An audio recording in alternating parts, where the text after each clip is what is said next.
뉴턴은 1642년에 영국 링컨셔 주의 울저소프라는 작은 마을에서 농민의 아들로 태어났어요. 아버지는 그가 태어나기 전에 세상을 떠났고 어머니는 그가 3살 때 재혼했는데 새 아버지와 사이가 매우 좋지 않아 뉴턴의 어린 시절은 그리 행복한 편이 아니었답니다. 하지만 외삼촌의 도움으로 공부를 계속해 캠브리지 대학교에 입학해 천재적인 재능을 발휘하게 됩니다. 뉴턴은 만유 인력의 법칙을 발견했을 뿐 아니라 미적분을 개발하였고 뉴턴 역학으로 불리는 역학 체계를 정리했습니다. 그 외에도 반사망원경을 제작하는 등 다양한 업적을 쌓아 20세기 최고의 과학자로 손꼽히게 되었습니다. 만유 인력의 법칙. 뉴턴이 영국 캠브리지 대학교에서 공부하던 때 런던에 패스트가 유행하자 많은 사람들이 도시를 떠났습니다.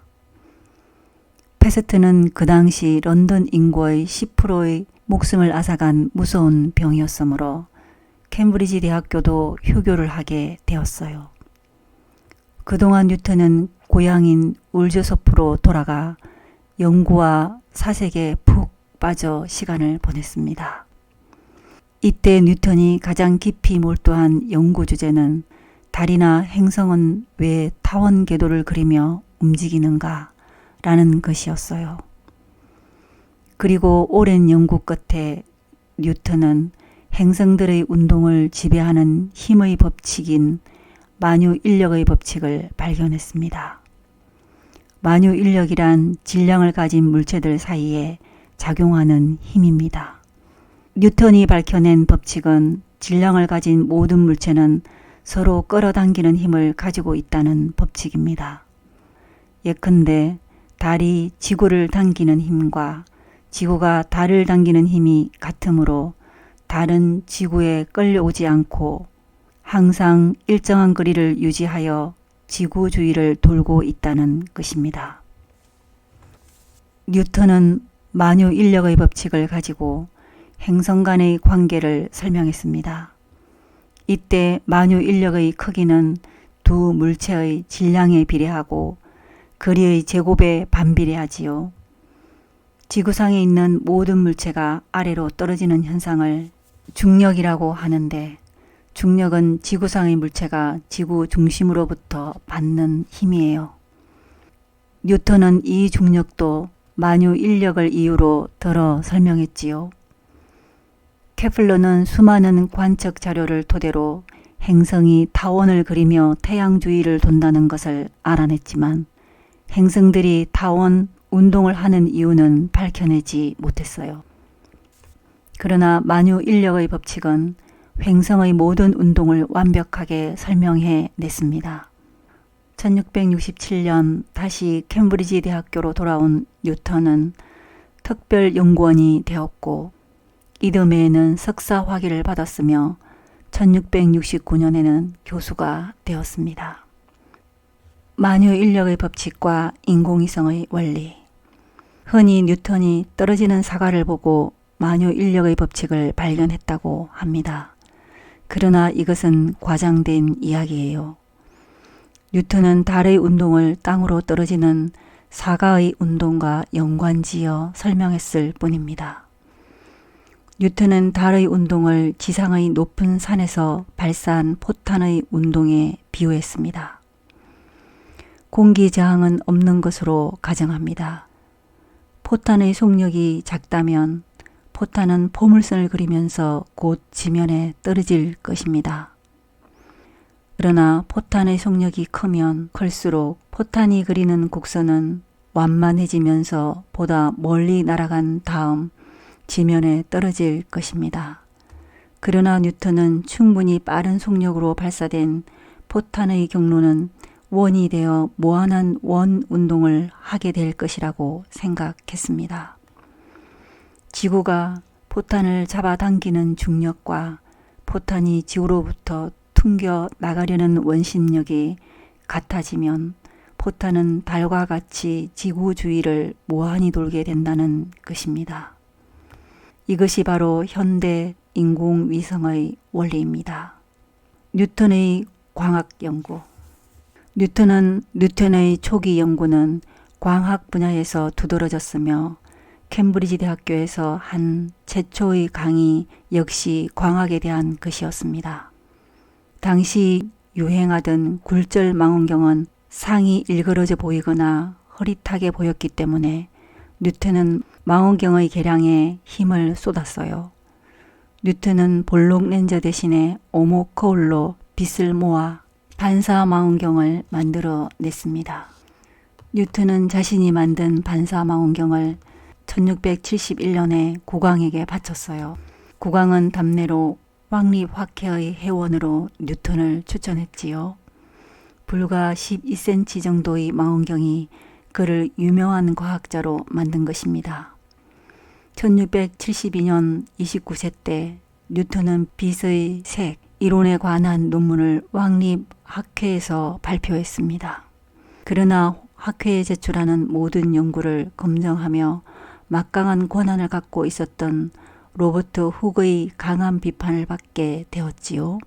훅은 뉴턴의 이론이 이미 자신이 생각했던 바를 그대로 도용한 것에 불과하다고 주장했습니다. 훅의 격렬한 비판은 뉴턴의 마음에 큰 상처를 남겼어요.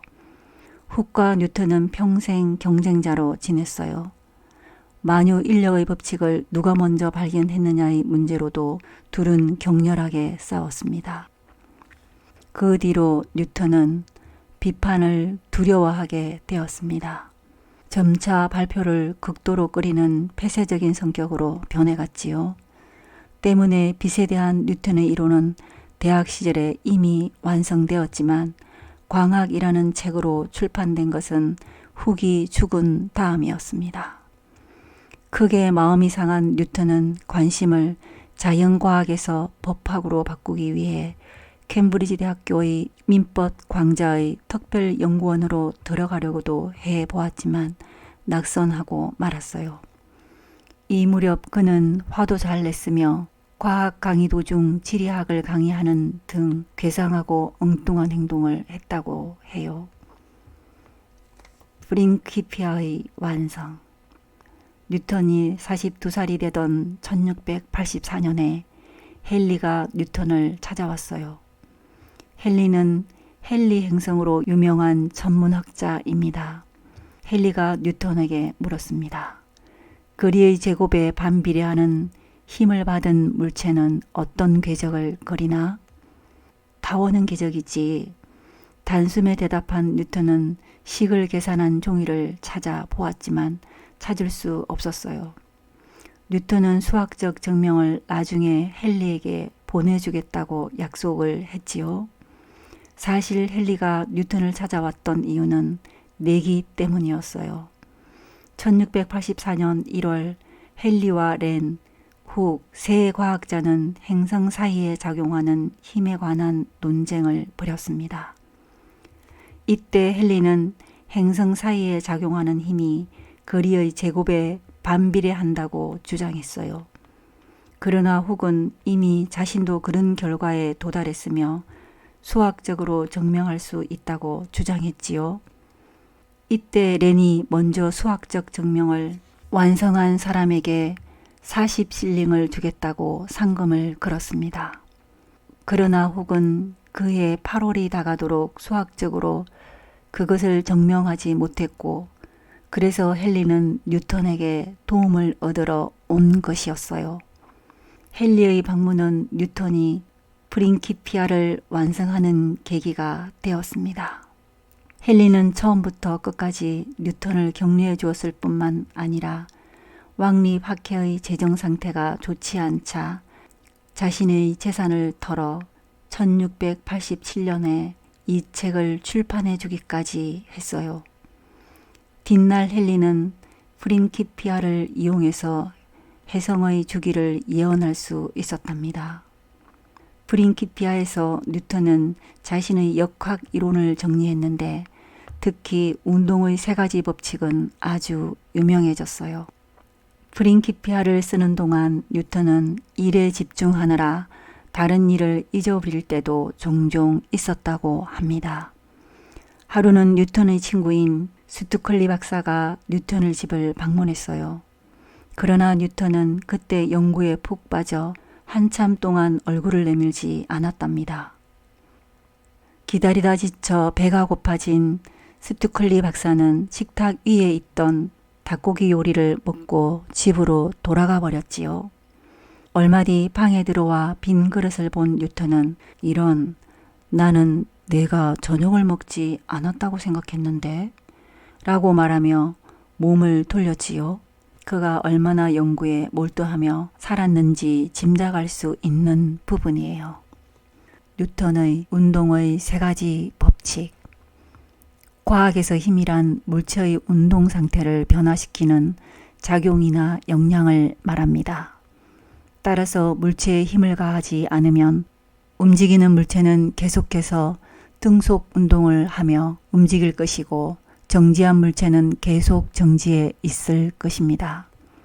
즉, 물체는 스스로 운동 상태를 유지하려는 성질을 가지고 있는데 이러한 성질을 관성이라고 하며 물체의 질량이 클수록 관성도 커집니다. 이것이 운동의 제1법칙인 관성의 법칙입니다. 물체의 운동 상태를 변화시키기 위해서는 외부에서 힘을 가해야 합니다.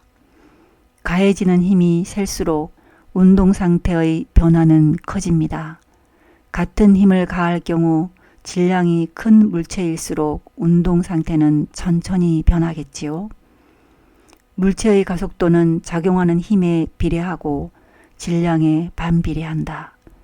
이것이 바로 운동의 제2법칙인 가속도의 법칙입니다. 어느 한 물체가 다른 물체를 밀거나 당긴다면 힘을 가하는 물체도 같은 크기의 힘을 받습니다. 어떤 사람이 멈춰 있는 물체를 민다면 그 사람 역시 물체로부터 미는 힘을 받습니다. 이것이 운동의 제3법칙, 작용, 반작용의 법칙입니다. 프린키피아 이후의 뉴턴.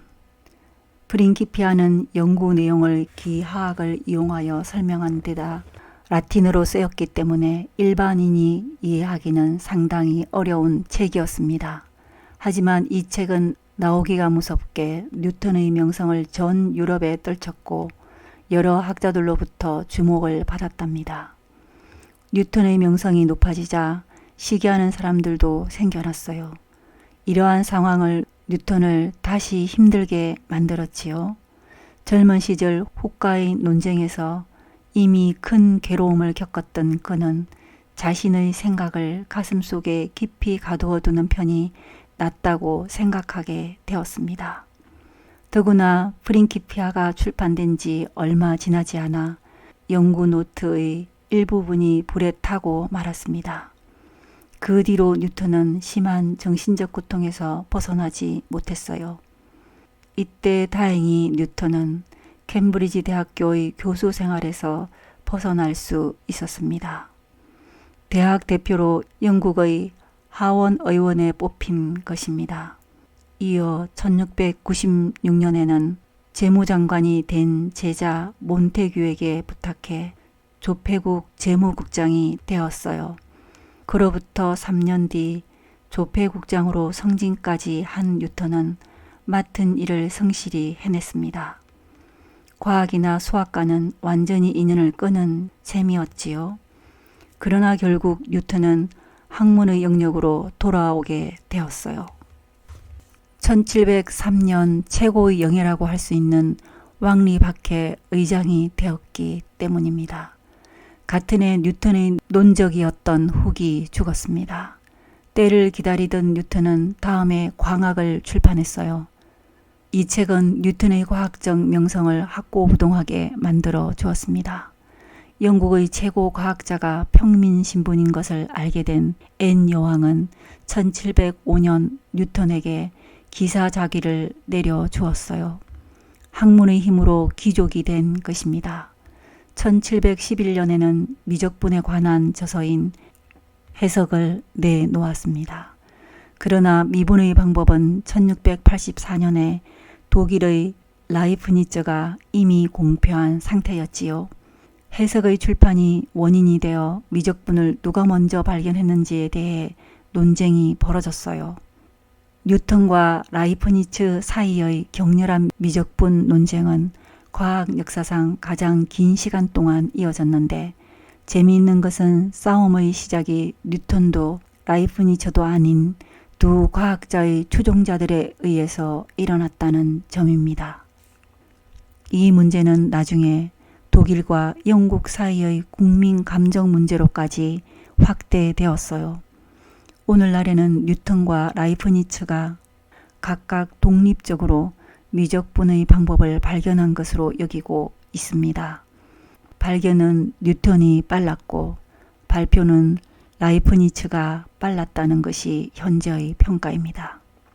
뉴턴은 1722년 80살의 신장결석으로 병석에 눕게 되었습니다. 인생을 돌아보며 뉴턴은 이렇게 말했다고 합니다. 나는 바닷가에서 조개나 조약돌을 줍고 즐거워하는 어린 아이와 같다. 내 눈앞에는 밝혀지지 않은 진실로 가득 찬 바다가 펼쳐져 있다. 뉴턴은 코페르니쿠스가 시작한 천문학의 혁명, 갈릴레이가 시작한 역학혁명을 완성했습니다. 뉴턴이 밝혀낸 자연의 비밀 덕분에 오늘날 우리는 달에 갈 수 있고 태양계의 끝으로 우주 탐사를 보낼 수 있게 되었으며 우주를 탐구할 수도 있게 된 것입니다.